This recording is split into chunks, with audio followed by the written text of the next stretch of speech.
ఆంధ్రప్రదేశ్లో TDP Janasena BJP కూటమి అఖండ విజయం సాధించి ప్రభుత్వాన్ని ఏర్పాటు చేసిన సంగతి తెలిసిందే. ఎన్నికల ముందు తాము అధికారంలోకి వస్తే 3000 రూపాయల పింఛన్ను 4000 రూపాయలకు పెంచుతామని, అది కూడా ఏప్రిల్ నుంచే వర్తింప చేస్తామని టీడీపీ జనసేన అధినేతలు చంద్రబాబు, పవన్ కళ్యాణ్ ప్రకటించారు. జూలై 1న 7000 రూపాయల పింఛన్ అందజేశారు. అంతేకాకుండా దివ్యాంగులకు ఏకంగా 3000 రూపాయల నుంచి 6000 రూపాయల పెన్షన్ను పెంచి ఇచ్చారు. అలాగే పూర్తిగా వీల్చైర్ మంచానికే పరిమితమైన వారికి ఏకంగా 15000 రూపాయల పింఛన్ అందించారు. ఇచ్చిన మాట ప్రకారం జూలై 1న తొలి రోజు 95% మందికి పింఛన్ల పంపిణీని పూర్తి చేసి రికార్డు సృష్టించారు.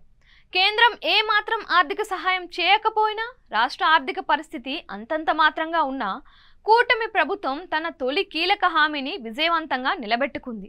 ఈ పెన్షన్ పెంపు క్రెడిట్ అంతా ముఖ్యమంత్రి చంద్రబాబుకే వెళ్లిపోతుంది. అలాగే జనసేనాని డిప్యూటీ సీఎం పవన్ కళ్యాణ్ కు కూడా.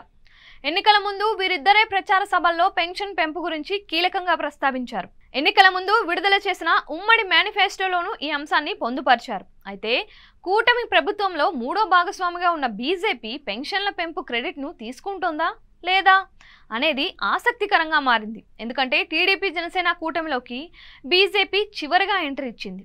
అసలు పొత్తు ఉండకపోవచ్చు అనే చర్చ కూడా నడిచింది. అయితే పవన్ కళ్యాణ్ అతి కష్టం మీద బీజేపీని ఒప్పించి కూటమిలోకి తీసుకొని వచ్చారు. అంతటితో అయిపోలేదు.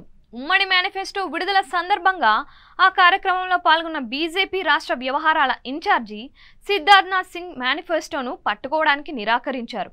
చంద్రబాబు, పవన్ కళ్యాణ్ మాత్రమే మేనిఫెస్టోని పట్టుకోవడం, బీజేపీ నేత పట్టుకోకపోవడంపై హాట్ టాపిక్గా మారింది. సిద్ధార్థనాథ్ సింగ్ ఉమ్మడి మేనిఫెస్టోను పట్టుకోకపోవడంపై మీడియాలోనూ వార్తలు వచ్చాయి. వైసీపీ అయితే ఈ అంశాన్ని బాగా ప్రచారం చేసింది. బీజేపీకి చంద్రబాబు పైన నమ్మకం లేదని, ఆయన హామీలు అమలు చేయకపోతే బీజేపీకి చెడ్డ పేరు వస్తుందని, మేనిఫెస్టోలో బీజేపీ భాగం కాలేదని వైసీపీ సెటైర్లు వేసింది. అయితే జూలై 1న ఇచ్చిన హామీని ఇచ్చినట్లుగా చంద్రబాబు, పవన్ కళ్యాణ్ నిలుపుకున్నారు. భారీగా పెన్షన్లను పెంచి మరీ లబ్ధిదారులకు అందజేశారు. ఈ నేపథ్యంలో క్రెడిట్ అంతా చంద్రబాబు, పవన్ కళ్యాణ్కే పోతుందని అంటున్నారు. లబ్ధిదారులు సైతం వీరిద్దరి చిత్రపటాలకు క్షీరాభిషేకం చేస్తున్నారు. మరి బీజేపీ క్రెడిట్ తీసుకుంటుందా లేదా అనే చర్చ సాగుతోంది.